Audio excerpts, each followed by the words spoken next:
कल मुझे प्रश्न आया था कि आपकी बात पहुंची नहीं, आपने मीडिया के अंदर फैलाना था, सभी मीडिया को बुला लेते। देखिए, मैं तो यहां किसी को भी नहीं बुलाता, वरन आने ही नहीं देता।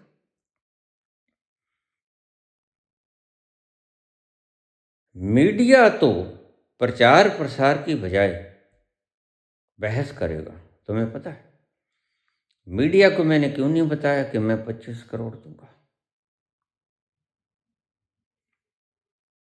मैंने बुलाया सिर्फ एक व्यक्ति, बाबा की कॉन्सेंट और ऑथेंटिक स्टैंप है उस, यह व्यक्ति ईमानदार है। साथ देखिए, तुम उसे गद्दी दो ना दो, वह मेरा मुद्दा नहीं है। गद्दी के ऊपर कौन है? मुद्दा यह है कि मेरे भगवान ने स्टैंप लगाई राहुल के ऊपर और गवई के ऊपर। राहुल को मैंने स्पेशल एक छोटी सी वीडियो डाली इंस्टा पे और सभी जगह, लाखों लोगों ने देखा, शायद राहुल तक पहुंच गई होगी,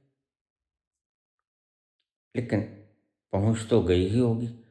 मेरी बायोग्राफी इंग्लिश की और हिंदी की, मैंने कहा ये पहुंचाओ, सोनिया जी के पास पहुंचाओ, प्रियंका के पास पहुंचाओ, राहुल के पास पहुंचाओ, वो पढ़ेंगे जिस हिंदी या इंग्लिश जिसमें पढ़ना चाहते हो। तो वो मेरे पास आ जाए, मैं उन्हें मंत्र बता दूंगा। मंत्र क्या था?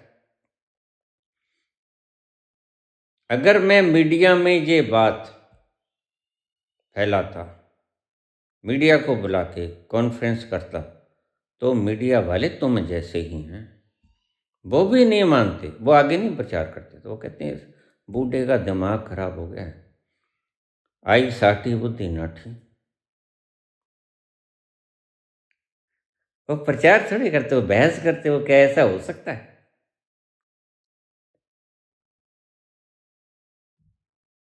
वो बहस करते, बहस का मुद्दा बना देते हैं।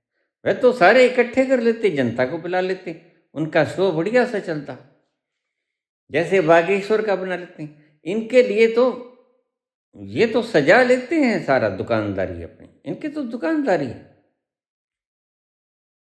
मीडिया को बताने का कोई फायदा नहीं था। मीडिया को बता भी देता तो कोई व्यक्ति इस पर विश्वास न करता। किसी एक व्यक्ति को बुला के मैं कहता, तो जैसे मेरे पास कमेंट आया कि बाबा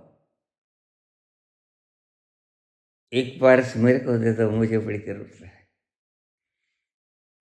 अगर किसी एक व्यक्ति को बुला के कहता तो वो कहता बस एक मेरे को दे दो। तो मैंने बाबा की इजाजत से एक व्यक्ति चुना, राहुल। उसको मैंने बुलाया, आवाज दी कि तुम आ जाओ मेरे पास, मैं तुम्हें फार्मूलेशन बता देता हूं। और फार्मूलेशन बता देता हूं और सत्य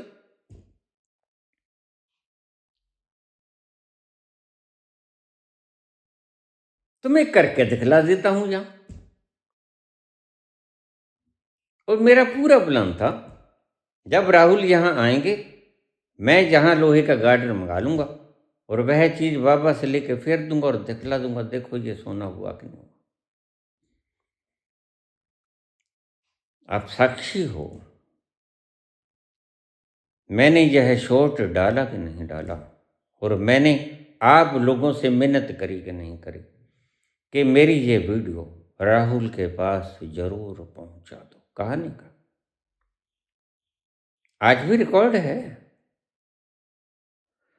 लेकिन किसी ने पहुंचाई या उन्होंने स्वयं सुनी?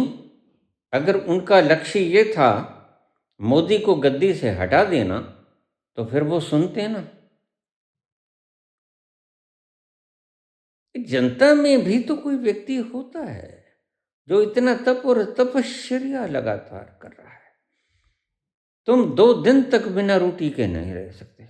यह तेरा 14वां साल आ जाएगा, 24 मई को 14 साल हो जाएंगे।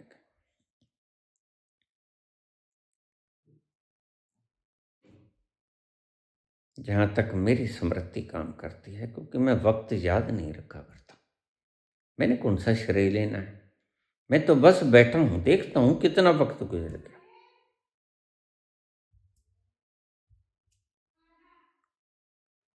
तो मैंने राहुल को बुला के यही तो कहना था। जहाँ एक गार्डर बना लेता और गार्डर के ऊपर से वह पारस दिखा देता और कहते तुम फेरो, वह खुद अपने हाथ से फेर देता और उसके बाद वो चेक करवा लेता सोना।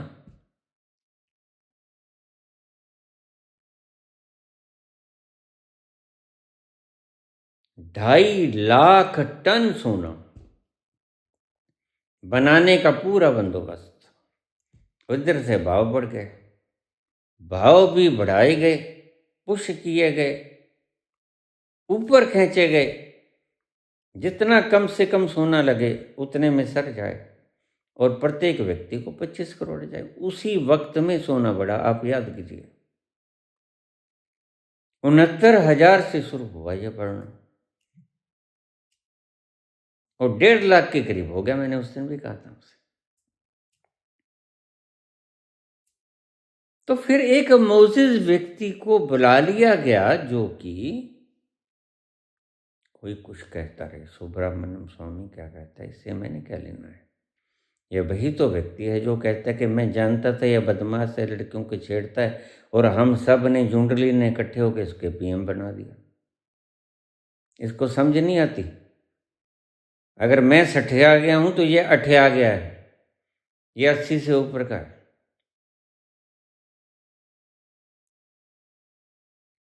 और फिर जब सामने कोई चीज दिखला दी जाती है तो उसमें 60 आ गया 8 आ गया का मतलब ही नहीं पैदा होता। मैंने आवाज दी कि नहीं दी, और मीडिया को जानता तो मैं भी था, लेकिन मीडिया को कहने से मीडिया तो बहस का विषय बना लेता। मीडिया ने डिस्कशन आपस में करनी थी, दुकानदारी सजा लेनी थी पूरी। हाँ, तुम बताओ ऐसा हो सकता है, तुम बताओ ऐसा हो सकता है। लोग अपनी खोपड़ी से काम लेते हैं और आखिर में परिणाम क्या निकलता? मगज खपाई। तो मैंने ऑथेंटिक काम किया प्रैक्टिकल रूप से। मैंने कहा उस व्यक्ति को बुलाओ जो प्रधानमंत्री बनने की हैसियत भी रखता है और उसके डीएनए में कुर्बानी का जज्बा भी है, साहस भी है, और बाबा ने ऑथेंटिक भी कर दिया है, स्टैंप भी लगा दिया है।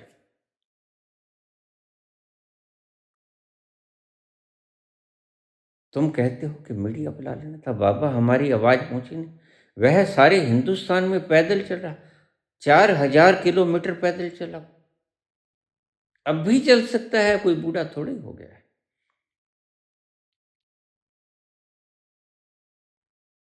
वह खुद मीडिया से ज्यादा ईमानदारी से काम करता, क्योंकि ईमानदार है। राहुल व्यक्ति ईमानदार है और साहसी है। यह 2 गुण तो किसी विरले व्यक्ति में होते हैं। मैं आज तक उससे मिला नहीं। पिछले जन्म की बात मैं जरूर जानता हूं, इंदिरा जी को जानता हूं, जौहर को जानता हूं, ये तो जानता हूं, लेकिन राहुल तो बहुत छोटे हैं। राहुल और राजीव तो बहुत छोटे हैं, इनके पिताजी।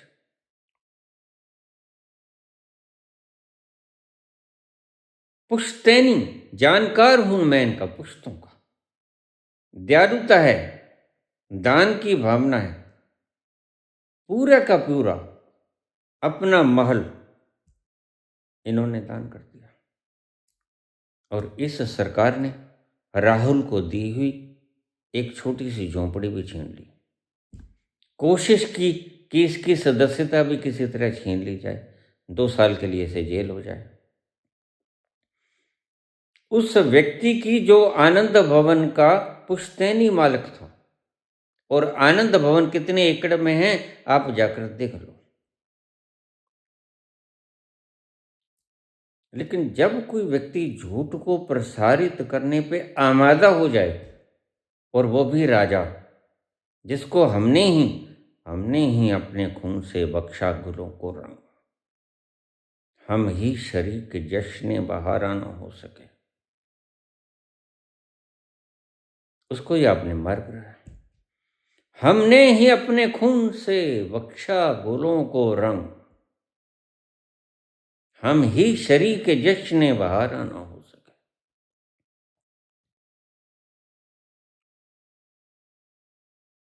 जो व्यक्ति बुलाने के योग्य था, बुला तो मैं मोदी को भी लेता, लेकिन मुझे पता है मोदी सारा सोना उठा के अडानी को दे देता। वारे शान आदतां जांदियां ने भावें कट लो पूरियां पूरियां जी, पंजाबी की कहावत। आदत नहीं जाती, हैबिट नहीं जाता, संस्कार नहीं जाता। संस्कार है जो कुछ हाथ में है अडानी को दे दो, बाद में कर लेंगे बंटवारा, कोई बात नहीं।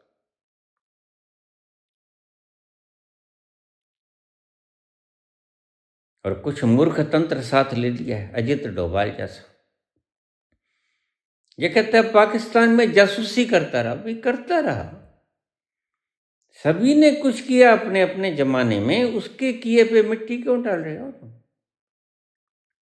और अपना किया, तुम्हारा किया तो किया, और उसका किया जो है उसके ऊपर तुम थूक रहे हो। जवाहरलाल ने भी तो कुछ किया होगा, लेकिन तुम हिंदुस्तान का बेड़ा गर्क करने पे आमादा हो। बस ये आखिरी बात मैंने आपको बता दी। तो मत कहिएगा कि हमारी वीडियो पहुंची नहीं। ठीक है, 2-4 लाख लोगों के देखने से पहुंचती भी नहीं, 2-4 करोड़ से भी नहीं पहुंचती। जहां 1 अरब वोटर है, यह तो एक एक वोटर को बताना पड़ेगा। अशिक्षित हैं हम। तुम्हें शायद पता ना हो, चाइना में आज कोई भ्रष्टाचारी बचा नहीं है। कहाँ गए भ्रष्टाचारी? सब अपनी जगह पे हैं, जहां उनको होना चाहिए।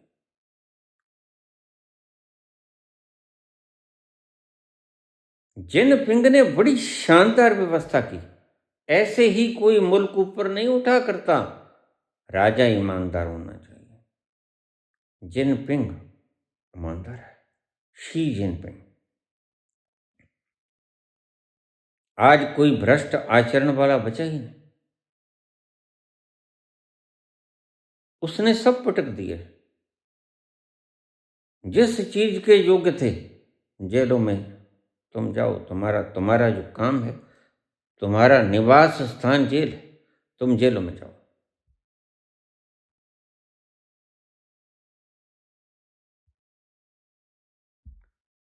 अगर तुम कहते हो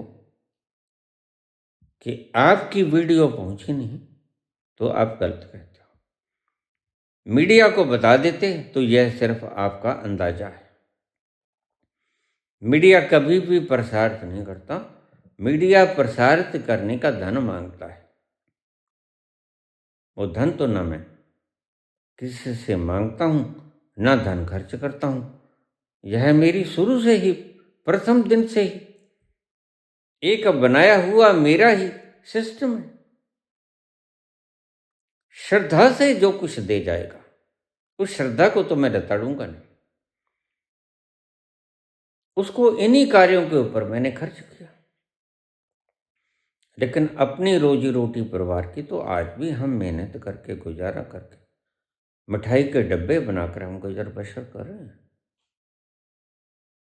शाहाना ठाठ से तो सब कोई जीना चाहते हैं, लेकिन हम नहीं जीना चाहते।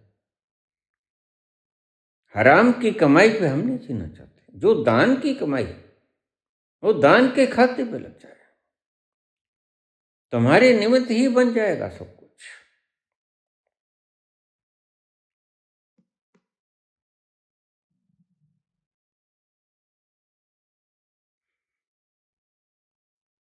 देखिए, मैंने अपनी तरफ से भरपूर कोशिश की।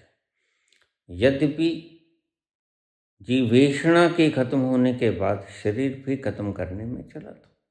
पक्का इरादा था, इसीलिए टिकट भी बुक कराई, 2 बार कराई। लेकिन फिर भी आया तो कोई फायदा? नहीं, कुछ नहीं हुआ। फिर तो मैंने यही फैसला किया कि अब जो शक्ति बची, दिन दुखी तो आते ही रहेंगे। अब भी आते हैं, पहले भी आते थे, अब कुछ ज़्यादा आते हैं, पहले कुछ कम आते थे। तो उनके ऊपर कोई बीमार है, कोई दुखी है, दीन है, कोई मेंटली अपसेट है, कोई शारीरिक तकलीफ में है। जब आपने अपनी तपश्चर्या की, जो बूंद मिला तुम्हें, वरदान मिला तुम्हें, लोक हित के लिए ही प्रयोग करना है, स्वयं के लिए प्रयोग नहीं करना है, तो फिर बहुत सी जनता है, सारी दुनिया दुखों से निजात चाहती है। कौन है जो दुख को अपनाना चाहता है, दुखों से निजात चाहता है? सब दुख और दर्द मेरे जीवन में कभी ना आए, दुखिया ना कोई होवे, सृष्टि में प्राणधारी। तो फिर उनमें बांट दो। फिर यही फैसला हुआ, जब कोई नहीं आता तो हिंदुस्तान को उसकी तकदीर पे छोड़ दो। कर्मण्येवाधिकारस्ते मा फलेषु कदाचन। तुम अपना कर्म करते रहो और विधि को उसका विधान खेलने दो।